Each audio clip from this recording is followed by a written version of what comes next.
જામનગરના વોરાના હજીરાની અંદર આવેલી દરગાહમાં ગત તારીખ 14/9/2024ના સમયે રાતના સમયે એક ઘરફોડ ચોરીનો બનાવ બનેલો હતો, જેના બાબતમાં સિટી બી ડિવિઝન પોલીસ સ્ટેશનમાં BNS કલમ 305 અને 331 મુજબનો ગુનો દાખલ થયેલો હતો.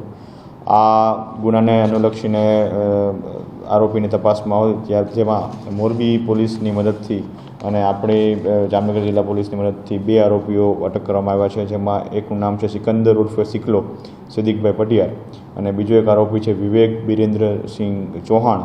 આ બંને આરોપીની પાસેથી રોકડા 1,05,000 તેમજ એક મોટરસાઇકલ મળી કુલ 1,80,000 જેટલો મુદ્દામાલ રિકવર કરવામાં આવ્યો છે અને ત્યારબાદ આગળની એમની પૂછપરછ અને અગાઉ બીજી કોઈ ચોરીમાં સંડોવાયેલા છે કે કેમ તે બાબતની આગળની તપાસ ચાલુ છે. હાલ એ હજી વિગતો મળેલ નથી. આ આરોપીઓ કઈ રીતે અગાઉ રેકી કરેલી હતી કે કેમ, અથવા તો આ બનાવ જગ્યાના સ્થળથી પરિચિત હતા કે કેમ, તે બાબતનો ખુલાસાઓ તેમના જે રિમાન્ડ દરમિયાન એમની પણ ખુલાસા લેવામાં આવશે આરોપીઓના, એમાં માહિતી મળશે આ બાબત.